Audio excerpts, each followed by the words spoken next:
Hello friends, ನಾನು ಇವತ್ತು ಹೋಗ್ತಿದ್ದೀನಿ 1000 ವರ್ಷದ ಪ್ರಾಚೀನ ಕಾಲದ ದೇವಾಲಯಕ್ಕೆ. ನಾನು ಬಂದಲ್ಲ, ಇಲ್ಲಿಂದ ಹಬ್ಬದ ಟೈಮಲ್ಲಿ ಇಲ್ಲಿಂದ ಅಲ್ಲಿವರೆಗೂ ಕ್ಯೂ ನಿಂತಿರ್ತಾರೆ, ಮೇಲೆ ಬೆಟ್ಟದವರೆಗೂ. ಅಷ್ಟು ಜನ ಬರ್ತಾರೆ ಇಲ್ಲಿ ಪ್ರತಿದಿನ 300-400 ಜನ ಕಮ್ಮಿ ಅಂದರೆ ಬಂದೇ ಬರ್ತಾರೆ. ಪ್ರತಿದಿನ ಬರ್ತಾರೆ ಇಲ್ಲಿ. ಇದು ಎಲ್ಲೂ ಇಲ್ಲ, ಬೆಂಗಳೂರಲ್ಲೇ ಇದೆ. Electronic city, Bettadeshwara. ನಿಮಗೆ ಬೇಕು ಅಂದರೆ ಲೊಕೇಶನು ಡಿಸ್ಕ್ರಿಪ್ಷನಲ್ಲಿ ಕೊಟ್ಟಿರ್ತೀನಿ, ಬರೋರು ಬನ್ನಿ.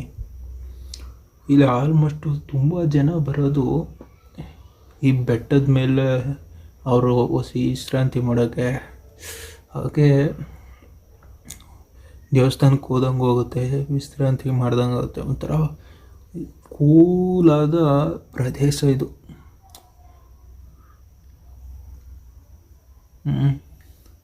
ಇದು ಪ್ರಾಚೀನ ಕಾಲದ ದೇವಸ್ಥಾನ ಅಂದರೆ ಎಷ್ಟು ಫೇಮಸ್ ಆಗಬೇಕು. ಬಟ್ ನಾರ್ಮಲಾಗಿ ಇಲ್ಲಿ ಲೋಕಲ್ಗಳಿಗೆಲ್ಲ ಚೆನ್ನಾಗಿ ಗೊತ್ತು. ಆದರೆ ಇಲ್ಲಿಯವರು ತುಂಬ ಜನ ಇಲ್ಲಿ ಬರ್ತಾ ಇರ್ತಾರೆ. ನೀವು ಬರೋದಾದರೆ ಬನ್ನಿ. ಮತ್ತು ಇದು ಹೆಂಗೆ ಪ್ರಾಚೀನ ಕಾಲದ್ದು, ಯಾವಾಗ ಸೃಷ್ಟಿ ಆಯಿತು, ಇದ್ರ ಇತಿಹಾಸ ಏನು ಅಂದರೆ, ಗೌತಮ್ ಮಹರ್ಷಿ ಅನ್ನೋರು ಇಲ್ಲಿ ತಪಸ್ ಮಾಡ್ತಿರ್ತಾರೆ.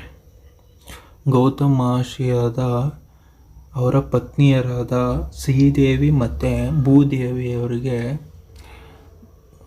ತಿಮ್ಮರಾಯ ಸ್ವಾಮಿ ಪ್ರತ್ಯಕ್ಷ ಆಗ್ತಾರೆ. ಆ ಪ್ರತ್ಯಕ್ಷ ಆಗಿದ್ದರಿಂದ ಇಲ್ಲಿ ತಿಮ್ಮರಾಯ ಸ್ವಾಮಿ ದೇವಾಲಯನ ಸ್ಥಾಪಿಸ್ತಾರೆ. ಆವಾಗಲಿಂದ ಇದು ಪ್ರಸಿದ್ಧಿಯಾಗಿರೋದು. ಮತ್ತು ಇಲ್ಲಿ ಇನ್ನೂ ಒಂದು ದೇವಸ್ಥಾನ ಇದೆ, ಶ್ರೀ ಕಾಶಿನಾಥೇಶ್ವರ ದೇವಾಲಯ ಮತ್ತು ತಿಮ್ಮರಾಯ ಸ್ವಾಮಿ ದೇವಾಲಯ, 2 ಇದೆ ಇಲ್ಲಿ, ಆಯಿತಾ. ಬಟ್ ಕಾಶಿನಾಥೇಶ್ವರ ಯಾವಾಗ ಬಂತು ಅಂತ ಗೊತ್ತಿಲ್ಲ. ಆದರೆ ಮೊಟ್ಟ ಮೊದಲಿಗೆ ನಾಡಪ್ರಭು ಕೆಂಪೇಗೌಡರು ಇದನ್ನ ನವೀಕರಣ ಮಾಡ್ತಾರೆ. ಆವಾಗ ಬಂದಿರ್ಬೋದು ಅನ್ನೋದು ಒಂದು ಮಾತಿದೆ. ಬಟ್ ಅದಂತೂ ಗೊತ್ತಿಲ್ಲ ಅದು ಯಾವ ಕಾಲದಲ್ಲಿ ಬಂತು ಅಂತ. ಬಟ್ಟು ಇದು ತಿಮ್ಮರಾಯ ಸ್ವಾಮಿ ದೇವಾಲಯ ಇದು ಸ್ಥಾಪನೆ ಆಗಿದ್ದು 1000 ವರ್ಷದ ಇತಿಹಾಸ ಇದೆ. ಮತ್ತು ಇದು 1000 ವರ್ಷದ ಈ ಗೋಡೆಗಳಿದೆಯಲ್ಲ ಕಲ್ಲಿನ, ಅವೆಲ್ಲ ಆವಾಗ್ಲಿನ ಕಾಲದ. ದೇವಸ್ಥಾನ ಮಾತ್ರ ಮೇಲಿಗೆ ಮಾತ್ರ ಒಂದು ಸ್ವಲ್ಪ ನವೀಕರಣ ಮಾಡಿರೋದು.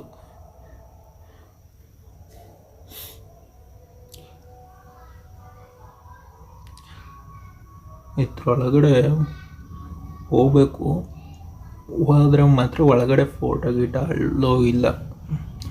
ಅಲ್ಲಿ ಸತಿ ಹೋದ ಅಲ್ಲಿ ಒಬ್ಬರು ಇರ್ತಾರೆ, ಫೋಟೋ ಗೀಟ ಕ್ಯಾಮ್ರಾ ಹಿಡಿತು ಅಂದರೆ ತೆಗಿಸ್ತಾರೆ.